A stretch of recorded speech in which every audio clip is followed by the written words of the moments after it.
कक्षा 12 मैथमेटिक्स। छात्रों, ये हमारी वीडियो नंबर 5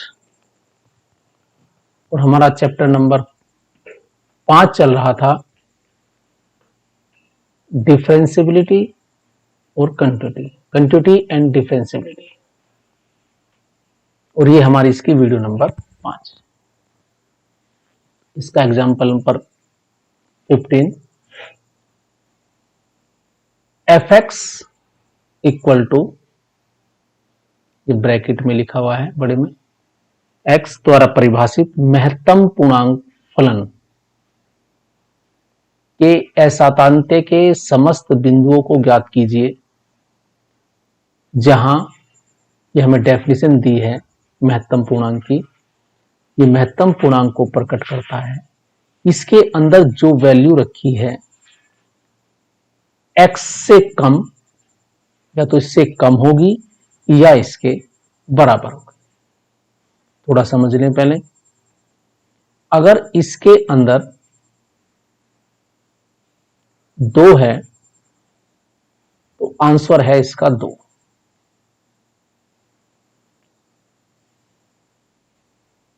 क्योंकि उसने कहा है x से कम या उसके बराबर। तो जो यहां वैल्यू रखी है, क्योंकि हमें जो वैल्यू लेनी है वो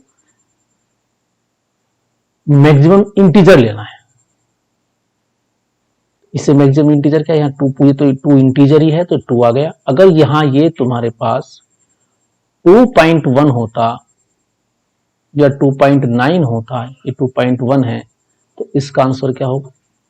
क्योंकि इसमें जो ये या तो वैल्यू ये इसके बराबर होनी चाहिए या इससे कम, लेकिन होनी चाहिए पूर्णांक।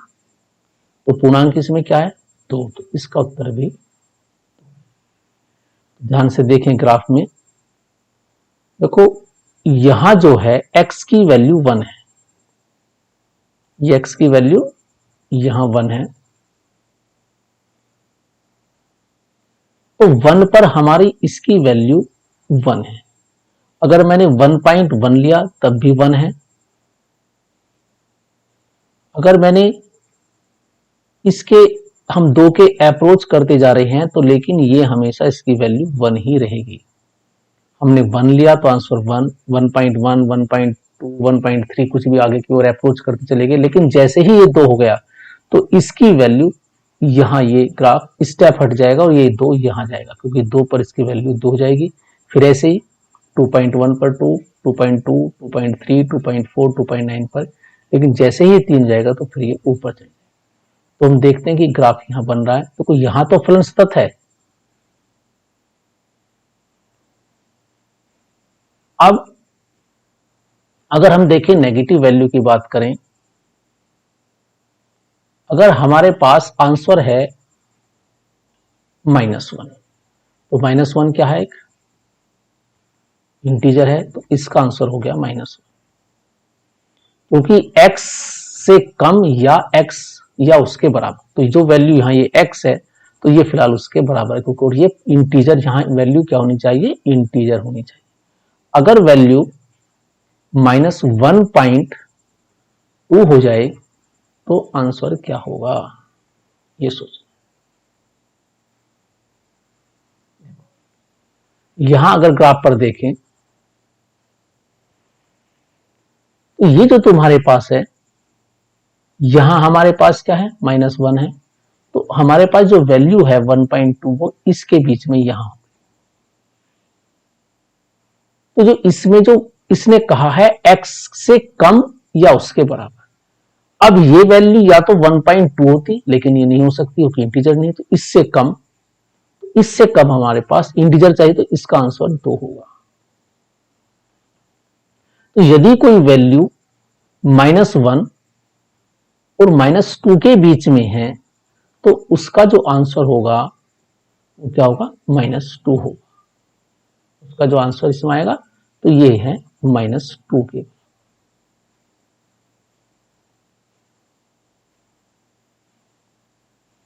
अगर हमारे पास 0 और 1 के बीच में है तो आंसर होगा -1। -1 पर तो -1 हो गई, और यहां अगर हमारे पास आगे बढ़ जाए तो ये वैल्यू इसी के बराबर रहेगी, -1 के बराबर ही रहेगी। और जीरो पर ही फिर ये जीरो हो जाएगा, जीरो पूर्णांक। तो ये हमारे पास है एक तरीके से, इसे बोलते हैं महत्तम पूर्णांक फलन। अब हमें देखना है कि इसके असातांत्य बिंदु क्या है। तो आलेख में ऐसा प्रतीत होता है कि प्रदत्त फलन जो x के सभी पूर्णांक मानों के लिए s तक है। तो हम यहां से स्पष्ट देख सकते हैं कि देखो -1 और -2 के बीच में फलन सतत है, ग्राफ है, लेकिन जो हमारे पास इंटीजर पॉइंट है उस पर ये यहां पर अलग है। देखो हम इधर अप्रोच कर रहे हैं, अगर हम -1 पर लिमिट फाइंड करनी चाहें, अगर हम इधर से चलते हैं -1 की लेफ्ट साइड चलते हैं तो उसकी लिमिट -1 की ओर जा रही है, इधर की ओर जा रहे हैं हमारे पास, तो भी हमारे पास ये इस पर परिभाषित नहीं है।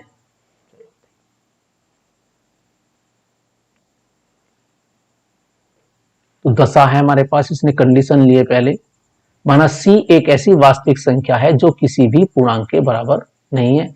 अतः आलेख से स्पष्ट है कि c के निकट के सभी वास्तविक मानों के लिए फलन का मान ये रहेगा, अर्थात limit x tends to c equal to c fc equal to c, इस पर सभी वास्तविक फलनों के लिए ये सतत है। यदि c एक ऐसी वास्तविक संख्या है जो किसी पूर्णांक के बराबर नहीं है, तो ये मैंने बता चुका, अगर कोई संख्या पूर्णांक नहीं है तो ये देखिए इनके बीच में, तो ये फलन हमारे पास कंटिन्यूअस होगा, यहां भी कंटिन्यूअस है। हम बात करते हैं अब पूर्णांकों की।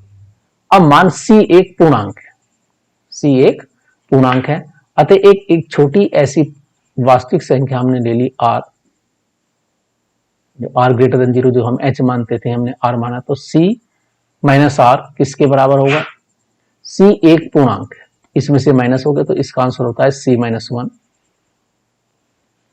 अगर c माइनस r है, एक छोटी सी वैल्यू इसमें से माइनस हुई है, तो ये तुम्हारे पास c से कम हुआ, तो इसमें कौन सा होगा इस वैल्यू से कम वाला, तो c माइनस एक कम, और c प्लस r में क्या होता है c होता है। तो अब हमने क्या की, अब हमने लिमिट निकाली लेफ्ट हैंड वाली, तो c माइनस 1 है, और राइट हैंड की लिमिट अगर हम देखते हैं c पे तो c आती है, क्योंकि c minus r c minus 1 है, c माइनस h और c प्लस h c है, तो यहां लिमिट सीमाएं समान नहीं है, अतः इन पर ये असतत है। अतः सभी पूर्णांकों पर यह फलन असतत होता है। Algebra of continuous function. यदि f और g हमारे पास कोई दो फलन है और वे दोनों c किसी बिंदु c पर दोनों फलन सतत है, तो उन दोनों का योग भी सतत होगा, उन दोनों का अंतर भी सतत होगा, और गुणनफल भी सतत होगा, और भागफल भी सतत होगा, लेकिन शर्त है कि g 0 नहीं होना चाहिए।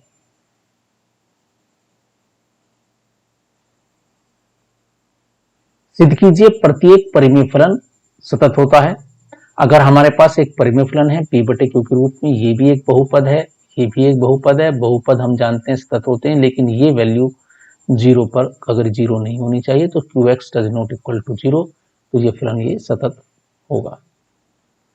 अब sin x फलन की सातत्य पर विचार करते हैं। एग्जाम्पल 7, ये लिमिट हम जानते हैं, limit x tends to 0 sin x क्या होता है इक्वल टू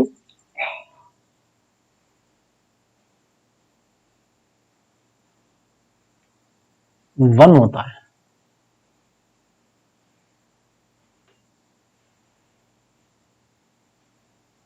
इसका प्रयोग करेंगे,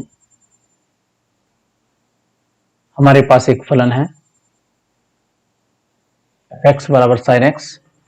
हम जानते हैं कि जो x की जो sin x जो है, सभी इसकी जो डोमेन होता है, इसका जो प्रांत है, वो सब वास्तविक संख्या होती है। हम यहां कोई भी एंगल लें, sin x का मान क्या होता है, ट्रिग्नोमेट्री में तुमने पढ़ा था, -1 और 1 के बीच होगा। तो इसका जो प्रांत है वो वास्तविक संख्या है, तो हमने कोई भी एक वास्तविक संख्या चुनी c। अब हम इसकी लिमिट निकालते हैं, limit x tends to c F X, limit x tends to c F X की जगह sin x रख दिया। डेफिनेशन है ये लिमिट की, limit h tends to 0 sin c plus h, यहां a प्लस बी वाला साइन a प्लस बी का फॉर्मूला खोल दिया, sine C plus cosec cos C sine H. इसके बाद limit H tends to zero sine S cosec cos H. यहाँ H क्योंकि sine C constant है तो बाहर आ जाएगा, और यहाँ एच की जगह जीरो पुट करते हैं, कोस जीरो 1 हो जाएगा, तो साइन सी इंटू 1 ये हमारे पास साइन सी हुआ। Limit H tends to C cos C sine H, तो limit H tends to zero sine H क्या होता है, जीरो होता है, तो limit H tends to zero sine H equal to, जब यहाँ एच पुट करेंगे तो साइन जीरो हो जाएगा, यहाँ साइन जीरो जीरो तो कोस सी बाहर आ जाएगा, तो ये हमारे पास जीरो हुआ, तो साइन सी प्लस जीरो, तो साइन सी इसकी वैल्यू हुई। फंक्शन की वैल्यू अगर हम पुट करें तो साइन एक्स है हमारे पास, यहाँ सी पुट करें तो साइन सी, तो दोनों इक्वल है, तो ये हमारे पास सतत होता है। याद कर लें, साइन एक्स एक सभी वास्तविक संख्याओं पर सतत होता है। इसी प्रकार कोसाइन भी एक सतत फलन होता है। tan x के लिए, क्योंकि ये एक परिमेय फलन है तो ये जीरो नहीं होना चाहिए, तो हम जानते हैं कोस पाई बाई 2 के जो गुणक होता है विषम गुणक पर ये शून्य होगा। इसको छोड़ते हुए ये फलन भी एक सतत फलन होता है। अब है फलनों का संयोजन, कंपोजिशन। अगर हमारे पास दो फंक्शन से मिलकर अगर कोई बना है, जैसे F O G x x बराबर एफ जी एक्स, ये कंपोजिट फंक्शन है, संयुक्त फलन। इसमें कहा है प्रमेय, मान लीजिए एफ और जी इस प्रकार दो वास्तविक रियल वैल्यूड फंक्शन हैं। यदि सी पर एफ ओ जी परिभाषित है और सी पर जी और जी सी पर एफ सतत है, तो सी पर एफ ओ जी भी सतत होगा। एक एग्जाम्पल लेते हैं, एग्जाम्पल 19, एफ एक्स बराबर साइन एक्स स्क्वायर। तो यहां हम देखते हैं फलन के अंदर फलन है, हमने ये एक फलन है एक्स स्क्वायर, हमने माना एच एक्स बराबर एक्स स्क्वायर,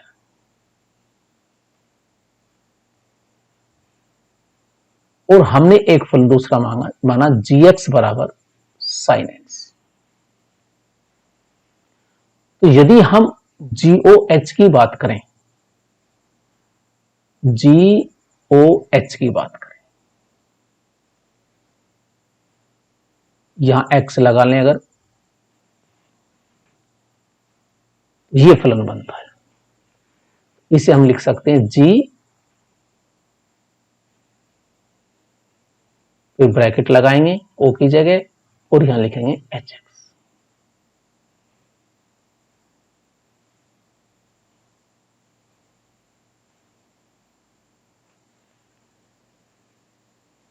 तो यहां क्या है, देखो ये एक्स स्क्वायर है, तो जी हमारे पास क्या साइन है, तो साइन एक्स स्क्वायर ही बन गया वही फलन। तो हम देखते हैं, देखो एच एक्स एक बहुपद है, ये एक सतत फलन है, जी एक्स साइन एक्स ये एक सतत फलन है, कंटिन्यूअस फंक्शन है, तो जी एच दोनों ही सतत फलन हैं। तो इसलिए हम कह सकते हैं जी ओ एच, अर्थात ये फलन जी ओ एच का मतलब यानी कि एफ एक्स, जी ओ एच का मतलब ये हमारा फलन एफ एक्स सतत होगा। जब जी ओ एच सतत है तो एफ एक्स भी सतत होगा। यहां जी और एच दोनों सतत फलन है, तो इसलिए एफ एक्स भी सतत होगा। इसी प्रकार ये क्वेश्चन है एफ एक्स, इसमें हमने दो फंक्शन माने, एक तो हमने माना ये वाला, और एक फिर दूसरा। देखो सभी वास्तविक संख्याओं के लिए जी एक्स तो हमने माना है ये, इसके जो अंदर वाला है, और एच एक्स लिया है मोड एक्स।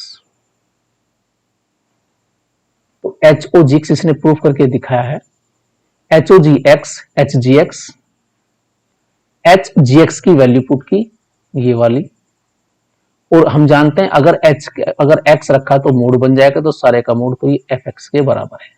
तो इसका मतलब ये एच ओ जी एक्स बराबर एफ एक्स है, अर्थात ये फलन दोनों सही मानेंगे। तो अब हम जानते हैं क्या ये एक एच एक्स एक सतत फलन है। हाँ, हम पढ़ चुके मोडुलस फंक्शन जो है सभी वास्तविक संख्याओं के लिए एक सतत फलन है।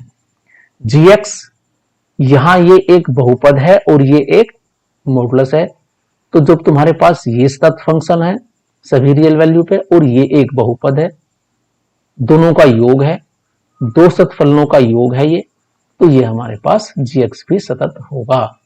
तो इस प्रकार fx जो है एक सतत फलन है। ये थी हमारी इसकी 5वीं वीडियो। अब इसके बाद एक्सरसाइज 5.1 नेक्स्ट वीडियो होगी। तो इस वीडियो को ध्यान से देखें। Thank you. Have a nice day.